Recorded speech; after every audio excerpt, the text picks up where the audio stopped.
ಬನ್ನಿ ಬಂಧುಗಳೇ, ಗೋವಿಂದ ಸವಿರುಚಿ GVR all-round ಚಾನಲ್ಗೆ ನಿಮಗೆಲ್ಲ ಸ್ವಾಗತ. ಸಬ್ಸ್ಕ್ರೈಬ್ ಮಾಡ್ಕೊಳ್ಳಿ ನನ್ನ ಚಾನಲ್ನ. ಹೊಸ ವಿಡಿಯೋಗಳಿಗಾಗಿ ಬೆಲ್ ಐಕಾನ್ ಪ್ರೆಸ್ ಮಾಡಿ. ಬ್ಯಾಚುಲರ್ ಬಿಗಿನರ್ಸ್ಗೆ ಯಾವ ರೀತಿಯಾಗಿ ಸುಲಭವಾಗಿ ಇನ್ಸ್ಟೆಂಟ್ ಆಗಿ ಕಡಿಮೆ ಸಮಯದಲ್ಲಿ ಬ್ರೇಕ್ಫಾಸ್ಟ್ ಮತ್ತೆ ಚಟ್ನಿಯನ್ನ ರೆಡಿ ಮಾಡ್ಕೋಬೇಕು ಅನ್ನೋದನ್ನ ಶೇರ್ ಮಾಡ್ತಾ ಇದ್ದೀನಿ. ಒಂದ್ಸಾರಿ ಟ್ರೈ ಮಾಡಿ. ಬನ್ನಿ ಹಾಗಾದ್ರೆ ರೆಸಿಪಿ ಕಡೆಗೆ ಹೋಗೋಣ. ಮೊದಲನೇದಾಗಿ ಒಂದು ಮಿಕ್ಸಿಂಗ್ ಬೌಲನ್ನು ತಗೊಂಡೆ. ಅದರಲ್ಲಿ 1 ಕಪ್ ಚಿರೋಟಿ ರವೆ, 2 ಕಪ್ ಗೋಧಿ ಹಿಟ್ಟನ್ನು ಹಾಕೊಂಡು ರುಚಿಗೆ ಅನುಸಾರ ನಾನು 2 ಸ್ಪೂನಷ್ಟು ಕಲ್ಲುಪ್ಪನ್ನು ಹಾಕೊಂಡಿದ್ದೀನಿ. ಮಿಕ್ಸ್ ಮಾಡ್ಕೊಂಡ್ಬಿಟ್ಟು ನೀಟಾಗಿ ಸ್ವಲ್ಪನೇ ನೀರು ಹಾಕಿ ಚೆನ್ನಾಗಿ ನಾವು ಇದನ್ನ ಮಿಕ್ಸ್ ಮಾಡ್ಕೋಬೇಕು. ಒಂದೇ ಸಲ ನೀರು ಹಾಕ್ಲಿಕ್ಕೆ ಹೋಗ್ಬೇಡಿ, ಸ್ವಲ್ಪ ನೀರು ಹಾಕೊಂತ ನಾವು ಇದನ್ನ ಕಲಿಸ್ಬೇಕಾಗತ್ತೆ.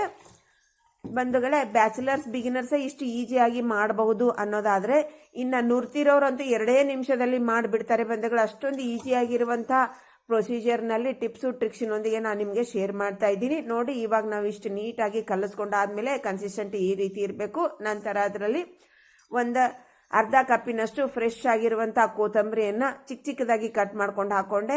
1 ಸ್ಪೂನ್ ಚಿಲ್ಲಿ ಫ್ಲೇಕ್ಸ್ ಹಾಕೊಂಡೆ, 1 ಸ್ಪೂನ್ ಜೀರಿಗೆ ಪೌಡರ್ ಹಾಕೊಂಡೆ, 1 ಸ್ಪೂನ್ ಅಷ್ಟು ಕಾಳು ಮೆಣಸನ್ನ ತರಿಯಾಗಿ ಕುಟ್ಕೊಂಡು ಹಾಕೊಂಡೆ ಇದ್ದೀನಿ.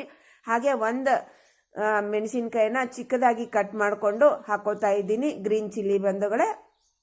ನಂತರ ಒಂದು ಅರ್ಧ ಕಪ್ಪಿನಷ್ಟು ಕೊತ್ತಂಬರಿ ಅಂದ್ರೆ ಒಂದು ಅರ್ಧ ಸೂಡಿದೆ ಬಂಧುಗಳೇ. ಇದು ನೀಟಾಗಿ ತೊಳ್ಕೊಂಡ್ಬಿಟ್ಟು ಚಿಕ್ಕದಾಗಿ ಕಟ್ ಮಾಡ್ಕೊಂಡು ಹಾಕೋತಾ ಇದ್ದೀನಿ.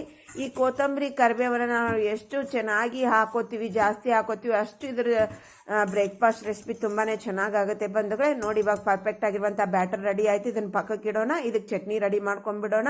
ಚಟ್ನಿ ರೆಡಿ ಮಾಡಲಿಕ್ಕೆ ಅರ್ಧ ಕೆಜಿ ಹಣ್ಣಾಗಿರುವಂಥ ಕೆಂಪಾಗಿರುವಂಥ ಟೊಮೆಟೊ. ಹಣ್ಣಂದ್ರೆ ಗಟ್ಟಿಗಿರಬೇಕು ಬಂಧುಗಳೇ, ಮೆತ್ತಗಿರಬಾರ್ದು. ಆ ಟೊಮೆಟೊನ ಚಿಕ್ಕದಾಗಿ ತೊಳ್ಕೊಂಡ್ಬಿಟ್ಟು ನೀಟಾಗಿ ಕಟ್ ಮಾಡಿ ಇಟ್ಕೊಂಡಿದ್ದೀನಿ. ನಂತರ ಗ್ಯಾಸ್ ಹಚ್ಬಿಟ್ಟು ಒಂದು ಪಾತ್ರೆಯನ್ನು ಇಟ್ಕೊಂಡೆ. ಇದಕ್ಕೆ ಜಾಸ್ತಿ ಎಣ್ಣೆ ಅವಶ್ಯಕತೆ ಇಲ್ಲ ಬಂಧುಗಳೇ. 2 ಸ್ಪೂನ್ನಲ್ಲಿ ನಾವು ಪರ್ಫೆಕ್ಟ್ ಆಗಿರುವಂಥ ಸೂಪರ್ ಟೇಸ್ಟ್ ಇರುವಂಥ ಚಟ್ನಿ ಕೂಡ ನಾವು ರೆಡಿ ಮಾಡ್ತಾ ಇದ್ದೀವಿ. ತುಂಬಾನೇ ಹೆಲ್ತಿ ಬ್ರೇಕ್ಫಾಸ್ಟ್ ಬಂಧುಗಳೇ, ಟ್ರೈ ಮಾಡಿ ಒಂದ್ಸಾರಿ. ಅದರಲ್ಲಿ 1 ಸ್ಪೂನ್ ಜೀರಿಗೆನ ಹಾಕ್ಬಿಟ್ಟು ಜೀರಿಗೆ ಹೊಂಬಣ್ಣ ಬಂದ ಮೇಲೆ ನಾವು ಕಟ್ ಮಾಡ್ಕೊಂಡಿರುವಂತಹ ಈ ಟೊಮೆಟೊ ಪೀಸ್ ಇದೆ ಅಲ್ವಾ, ಅದನ್ನ ಹಾಕ್ತಾ ಇದ್ದೀನಿ. ಆದಷ್ಟು ನಮ್ಗೆ ಎಷ್ಟು ಸಾಧ್ಯ ಆಗುತ್ತೋ ಅಷ್ಟು ನಾವು ಚಿಕ್ಕಗೆ ಕಟ್ ಮಾಡ್ಕೋಬೇಕು ಬಂಧುಗಳೇ. ಟೊಮೆಟೊನ ದೊಡ್ಡ ಪೀಸ್ ಮಾಡಲಿಕ್ಕೆ ಹೋಗಬೇಡಿ.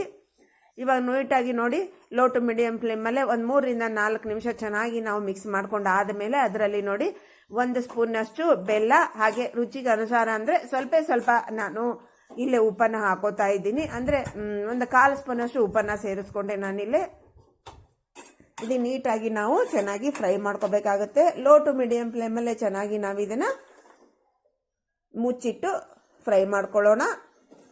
ಇವಾಗ ನೋಡಿ, ಬೇಕಂದ್ರೆ ನಾವು ಹೈ ಫ್ಲೇಮ್ ಇಡಬಹುದು, ಆದ್ರೆ ಹೈ ಫ್ಲೇಮ್ ಇಟ್ಟರೆ ಏನಾಗುತ್ತೆ, ಸೀದ್ ಹೋಗೋ ಚಾನ್ಸಸ್ ಇರುತ್ತೆ. ಹಾಗಾಗಿ ನಾವು ಲೋ ಟು ಮೀಡಿಯಂ ಫ್ಲೇಮಲ್ಲೇ ಜಾಸ್ತಿ ನಾವು ಇದನ್ನ ಮಾಡ್ಕೊಳ್ಳೋದು ಉತ್ತಮ ಬಂಧುಗಳೇ. ಹಾಗೆ ಚೆನ್ನಾಗಿ ಆಗುತ್ತೆ, ನಮಗೆ ಟೇಸ್ಟ್ ಕೂಡ ಚೆನ್ನಾಗಿರುತ್ತೆ. ಹೀಗೆ ನೋಡಿ, ಒಂದು 2 ನಿಮಿಷ ನಾವು ಮುಚ್ಚಿಟ್ಟು ಹೀಗೆ ಫುಲ್ ಮೆತ್ತಗಾಗೋವರೆಗೆ ನಮ್ಮ ಟೊಮೆಟೊ ಸಾಫ್ಟ್ ಆಗಬೇಕು, ಚೆನ್ನಾಗಿ ಬೇಯಬೇಕು. ಹೀಗೆ ಸ್ಪೂನಿನಿಂದ ಹೀಗೆ ನೋಡಿ ನಾವು ಹಿಂಗೆ ಮ್ಯಾಶ್ ಮಾಡ್ತಾ ಇದ್ರೆ ಮ್ಯಾಶ್ ಆಗಬೇಕು. ಇದನ್ನ ಮ್ಯಾಶ್ ಮಾಡಲಿಕ್ಕೆ ಮ್ಯಾಶರ್ ಆಗಲಿ ನಮಗೆ ಯಾವುದೇ ರೀತಿಯ ವಸ್ತು ಯಾವುದು ಬೇಡ ಬಂಧುಗಳೇ. ನಾವು ಕಲಿಸ್ತಿರುವಂಥ ಈ ಸ್ಪೂನಿನಿಂದನೇ ನಾವು ಇದನ್ನ ಮ್ಯಾಶ್ ಮಾಡ್ಕೋಬಹುದು. ನೀಟಾಗಿ ಮ್ಯಾಶ್ ಆಗ್ತಾ ಇದೆ ನೋಡಿ, ಅಷ್ಟು ನಾವು ನೀಟಾಗಿ ನಾವೇನು ಮಾಡಬೇಕು, ಫ್ರೈ ಮಾಡಿಕೊಂಡ್ರೆ ಅದು ನೀಟಾಗಿ ಮ್ಯಾಶ್ ಆಗುತ್ತೆ ಬಂಧುಗಳೇ. ಅದು ಗಟ್ಟಿಗಿರುವಂಥ ಅಂದರೆ ಹಸಿರಿರುವಂಥ ಟೊಮೆಟೊ ಹಾಕೋಬೇಡಿ, ಸ್ವಲ್ಪ ಕೆಂಪಗಿರಬೇಕು, ಗಟ್ಟಿಗಿರಬೇಕು ಅಂತ ಟೊಮೆಟೊನ ಹಾಕೊಂಡ್ರೆ ಸಾಕಾಗುತ್ತೆ. ಇವಾಗ ನೋಡಿ, ಪರ್ಫೆಕ್ಟ್ ಆಗಿ ನಮ್ಮ ಮ್ಯಾಶ್ ಮಾಡ್ಕೊಂಡ್ಮೇಲೆ ಅದರಲ್ಲಿ ನಾವು ನಮ್ಮ ಖಾರಕ್ಕೆ ಅನುಗುಣವಾಗಿ ಖಾರನ ಸೇರಿಸ್ಕೋಬೇಕಾಗುತ್ತೆ. ಇಲ್ಲಿ ನೋಡಿ, ನಾನು ಕಾಶ್ಮೀರ್ ಚಿಲ್ಲಿ, ನಮ್ದು ಚಿಲ್ಲಿ ಖಾರ ಇರಲ್ಲ ಬಂಧುಗಳು, ಹಾಗಾಗಿ ನಾನು ಸ್ವಲ್ಪ ಜಾಸ್ತಿ ಕ್ವಾಂಟಿಟಿ ಎಲ್ಲ ಹಾಕೋತಾ ಇದ್ದೀನಿ.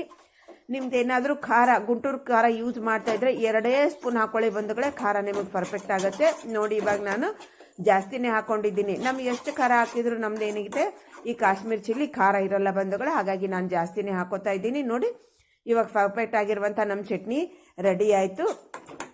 ಇದನ್ನ ನಾವು ಬ್ರೇಕ್ಫಾಸ್ಟಿಗೆ ಅಷ್ಟೇ ಎಲ್ಲ ಬಂಧುಗಳೇ, ಬಿಸಿ ಅನ್ನದ ಜೊತೆಗೆ ಕೂಡ ನಾವು ಯೂಸ್ ಮಾಡ್ಕೋಬಹುದು. ಎಲ್ಲ ತಿಂಡಿಗೂ, ಎಲ್ಲ ಬ್ರೇಕ್ಫಾಸ್ಟ್ ಲಂಚಿಗೆ ಕೂಡ ನಾವು ಇದನ್ನ ಯೂಸ್ ಮಾಡ್ಕೋಬಹುದು. ಚಟ್ನಿ ರೆಡಿ ಆಯ್ತು ಬಂಧುಗಳೇ, ಮುಂದಿನ ಪ್ರೊಸೀಜರ್ಗೆ ಹೋಗೋಣ ಬನ್ನಿ.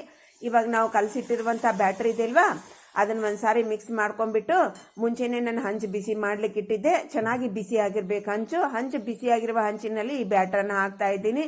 ನಾನು ಹಂಚಿಗೆ ಎಣ್ಣೆ, ತುಪ್ಪ, ಬೆಣ್ಣೆ ಯಾವುದನ್ನು ಹಚ್ತಾ ಇಲ್ಲ, ಡೈರೆಕ್ಟ್ ಆಗಿ ಹಂಚು ಬಿಸಿ ಮಾಡ್ಲಿಕ್ಕೆ ಇಟ್ಟಿದ್ದೆ, ಅದರಲ್ಲೇ ನಾನು ಹಾಕ್ತಾ ಇದ್ದೀನಿ.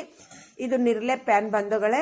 ನಿಮ್ಮ ಮಾಮೂಲ್ದು ಏನಾದರೂ ಪ್ಯಾನ್ ಇತ್ತು ಅಂತಂದ್ರೆ ಅದರಲ್ಲಿ ನೀವು ಮುಂಚೆನೆ ಎಣ್ಣೆ ಇಲ್ಲ ತುಪ್ಪನ ಹಚ್ಚಿಬಿಟ್ಟು ನೀವು ಬ್ಯಾಟರನ್ನ ಹಾಕಬೇಕಾಗುತ್ತೆ. ಇವಾಗ ನೋಡಿ, ಚೆನ್ನಾಗಿ ಮೇಲಿಂದೆಲ್ಲ ಹಸಿ ಅಂಶ ಹೋಗಿದೆ ನಮ್ದು ಹಿಟ್ಟಿಂದ ಅಂದಾಗ 1 ಸ್ಪೂನಷ್ಟು ಸುತ್ತು ನಾನು ಎಣ್ಣೆಯನ್ನು ಬಿಟ್ಟೆ. ನೋಡಿದ್ರಲ್ವಾ ನೀವು? ಇವಾಗ ನೋಡಿ ಮೇಲಿಂದೆಲ್ಲ ಚೆನ್ನಾಗಿ ಬೆಂದಿದೆ ಅಂದಾಗ ಹೊಳಿಸಿ ಹಾಕ್ತಾ ಇದ್ದೀನಿ. ವಾವ್, ನೋಡಿ ಯಾವ ಥರ ಕಲರ್ ಬಂದಿದೆ ನಮ್ಮದು. ಸಖತ್ತಾಗಿರುತ್ತೆ ಬಂಧುಗಳೇ ಈ ಬ್ರೇಕ್ಫಾಸ್ಟು. ಇದನ್ನು ದೋಸೆ ಅನ್ಬೋದು, ಇಲ್ಲ ನೀವೇನಂತೀರಿ ನನಗೆ ಗೊತ್ತಿಲ್ಲ ಬಂಧುಗಳೇ. ಈ ಬ್ರೇಕ್ಫಾಸ್ಟ್ ರೆಸಿಪಿ ತುಂಬಾ ಈಸಿಯಾಗಿ ನಾವು ಪ್ರಿಪೇರ್ ಮಾಡ್ಕೋಬಹುದು ಬಂಧುಗಳೇ. ನೋಡಿದ್ರಲ್ವಾ ಯಾವ ರೀತಿಯಾಗಿ ನಮ್ಮ ಪರ್ಫೆಕ್ಟಾಗಿ ಈ ಬ್ರೇಕ್ಫಾಸ್ಟ್ ಬಿಗಿನರ್ ಬ್ಯಾಚಲರ್ಸ್ ಕೂಡ ಈಸಿಯಾಗಿ ಮಾಡಬಹುದು, ಮತ್ತು ಎಲ್ಲರೂ ಕೂಡ ಈಸಿಯಾಗಿ ಯಾವ ರೀತಿಯಾಗಿ ಮಾಡ್ಬೋದು ಅನ್ನೋದನ್ನು ತೋರಿಸ್ಕೊಟ್ಟಿದ್ದೀನಿ. ಒಂದ್ಸಾರಿ ಟ್ರೈ ಮಾಡಿ, ಏನು ಕಷ್ಟ ಇಲ್ಲ ಬಂಧುಗಳೇ. ಇನ್ನೊಂದು ಕೂಡ ನಾನು ಹಾಕಿ ತೋರಿಸ್ತಾ ಇದ್ದೀನಿ ನೋಡಿ. ಇದಕ್ಕೆ ನಾವು ಮೇಲೆ ಕೂಡ ಎಣ್ಣೆ ತುಪ್ಪ ಏನೂ ಹಾಕ್ತಾ ಇಲ್ಲ, ಹಾಗೇನೆ ನಾನು ರೆಡಿ ಮಾಡ್ತಾ ಇದ್ದೀನಿ. ಇದಕ್ಕೆ ಎಣ್ಣೆ ತುಪ್ಪ ಹಾಕಬೇಕು ಅಂತ ಏನಿಲ್ಲ ಬಂಧುಗಳೇ. ಇದು ನೋಡಿ ಅವಾಗ ಚಿಕ್ಕದು ಮಾಡಿದ್ನಲ್ವಾ, ಇವಾಗ ಇದನ್ನು ಹಂಚಿನ ತುಂಬಾ ಹಾಕಿ ಮಾಡ್ತಾ ಇದ್ದೀನಿ ನೋಡಿ. ಫುಲ್ಲು ದೊಡ್ಡದು ಮಾಡ್ತಾ ಇದ್ದೀನಿ, ಅಂದರೆ ನಮಗೆ ಟೈಮು ಸೇವ್ ಆಗುತ್ತೆ ಇಷ್ಟು ದೊಡ್ಡದು ಮಾಡೋದ್ರಿಂದ, ಮತ್ತು ನಮಗೆ ಗ್ಯಾಸ್ ಕೂಡ ಉಳಿತಾಯ ಆಗುತ್ತೆ. ಹೀಗೆ ನಾವು ದೊಡ್ಡದು ಇರೋದ್ರಿಂದ ಆ ಕಡೆ ಈ ಕಡೆ ನಾವು ಸ್ವಲ್ಪ ಹಂಚನ್ನು ತಿರುಗಿಸ್ಕೊಂತ ಫ್ರೈ ಮಾಡಿಬಿಟ್ರೆ ಆಯಿತು ಬಂಧುಗಳೇ. ನೋಡಿದ್ರಲ್ವಾ ನಮ್ಮ ಪರ್ಫೆಕ್ಟ್ ಆಗಿರುವಂಥ ಬ್ರೇಕ್ಫಾಸ್ಟ್ ರೆಡಿ ಆಗಿಬಿಡ್ತು. ನೀವೇನಂತೀರಿ ಬಂಧುಗಳೇ? ಇದಕ್ಕೆ ದೋಸೆ ಅಂತೀರಾ ಇಲ್ಲ ಬ್ರೇಕ್ಫಾಸ್ಟ್ ರೆಸಿಪಿ ಅಂತೀರಾ, ಏನಂತೀರಾ ಅದು ನಿಮಗೆ ಬಿಟ್ಟಿದ್ದು ಬಂಧುಗಳೇ. ಸೂಪರ್ ಆಗಿರುತ್ತೆ. ಗೋಧಿ ಹಿಟ್ಟಿನಿಂದ ಮಾಡಿರುವಂತಹ ನಮ್ಮ ಈ ಬ್ರೇಕ್ಫಾಸ್ಟು ಸಖತ್ ಟೇಸ್ಟ್ ಇರುತ್ತೆ ಬಂಧುಗಳೇ. ನಾನು ನಿಮಗೆ ಫೋಲ್ಡಿಂಗ್ ಮಾಡಿ ಕೂಡ ತೋರಿಸ್ತೀನಿ ನೋಡಿ. ಎಷ್ಟು ಮೆತ್ತಗಿರುತ್ತೆ ಅಂದರೆ ಅಷ್ಟೊಂದು ಸ್ಮೂತ್ಗಿರುತ್ತೆ. ಎಲ್ಲರೂ ಇದನ್ನು ಈಸಿಯಾಗಿ ತಿನ್ಬೋದು ಬಂಧುಗಳೇ. ಚಿಕ್ಕ ಮಕ್ಕಳಿಗೆ ಸ್ವಲ್ಪ ತುಪ್ಪ ಹಚ್ಚಿ ಕೊಟ್ಬಿಡಿ, ಚಟ್ನಿ ಗಿಟ್ನಿ ಏನೋ ಬೇಡ. ಚಿಕ್ಕ ಮಕ್ಕಳಿಗೆ ಕೊಡಬೇಕಾದ್ರೆ ಖಾರನ ಸ್ವಲ್ಪ ನೋಡಿ ಹಾಕೊಳ್ಳಿ. ನೀವು ಚಿಲ್ಲಿ ಫ್ಲೇಕ್ಸು ಮತ್ತು ಹಸಿಮೆಣಸಿನ್ಕಾಯಿ ಹಾಕದೇ ಇದ್ರೇ ಒಳ್ಳೇದು. ಯಾಕಂದರೆ ನಾವು ಮೆಣಸಿನ ಪುಡಿಯನ್ನು ಹಾಕಿರ್ತೀವಲ್ವ, ಅದೇ ಖಾರನೇ ಮಕ್ಕಳಿಗೆ ಸರಿ ಹೋಗುತ್ತೆ. ಮಕ್ಕಳಿಗೆ ಕೊಡಬೇಕಾದ್ರೆ ಆ ಥರ ಮಾಡಿಕೊಡಿ. ನೀವು ಸ್ವಲ್ಪ ತುಪ್ಪ ಹಚ್ಚಿ ಫ್ರೈ ಮಾಡಿಬಿಟ್ಟು ಕೊಡಿ, ಚೆನ್ನಾಗಿರುತ್ತೆ. ವಯಸ್ಸಾದವ್ರಿಗೆ ಮಕ್ಕಳಿಗೆ ಕೊಡಬೇಕಾದ್ರೆ ತುಪ್ಪ ಹಚ್ಚಿಬಿಟ್ಟು ಕೊಡಿ, ಸೂಪರ್ ಆಗಿರುತ್ತೆ. ಇವಾಗ ನೋಡಿ ದೊಡ್ಡದಿರೋದನ್ನು ಕೂಡ ನಾನು ಇವಾಗ ನಿಮಗೆ ಮಡಚಿ ತೋರಿಸಿದೆ. ಯಾವ ರೀತಿ ಆಗಿದೆ ನೋಡಿ, ತುಂಬಾ ಸ್ಮೂತ್ ಆಗಿರುತ್ತೆ, ತುಂಬಾ ಮೃದು ಆಗಿರುತ್ತೆ. ಬಾಯಲ್ಲಿ ತಿಂತಾ ಇದ್ರೆ ಆಹಾಹಾ ಸಖತ್ತಾಗಿರುತ್ತೆ ಬಂಧುಗಳೇ. ಟೇಸ್ಟು ಅತಿ ಕಡಿಮೆ ಸಮಯದಲ್ಲಿ ಬರೇ ಒಂದು ಗೋಧಿ ಹಿಟ್ಟು ಮನೆಯಲ್ಲಿ ನಾನು ಸ್ವಲ್ಪ ರವೆ ಇದ್ದರೆ ಸಾಕು ಬಂಧುಗಳೇ, ಇದನ್ನ ರೆಡಿ ಮಾಡ್ಕೋಬಹುದು. ಗೋಧಿ ಹಿಟ್ಟಂತೂ ಮನೆಯಲ್ಲಿ ಇದ್ದೇ ಇರುತ್ತೆ ಎಲ್ಲರಿಗೂ. ನಿಮ್ಮ ಹತ್ರ ಚಿರೋಟಿ ರವೆ ಇಲ್ಲಾಂದರೆ ಉಪ್ಪಿಟ್ಟು ರವೆ ಇದ್ರೂ ಕೂಡ ಒಂದು 2 ಸ್ಪೂನ್ ಹಾಕ್ಬಿಟ್ಟು ಸ್ವಲ್ಪ ಒಂದು ಅರ್ಧ ಗಂಟೆ ನೆನಿಟ್ಟು ಮಾಡಿದ್ರೆ ಕೂಡ ಪರ್ಫೆಕ್ಟ್ ಆಗುತ್ತೆ ಬಂಧುಗಳೇ.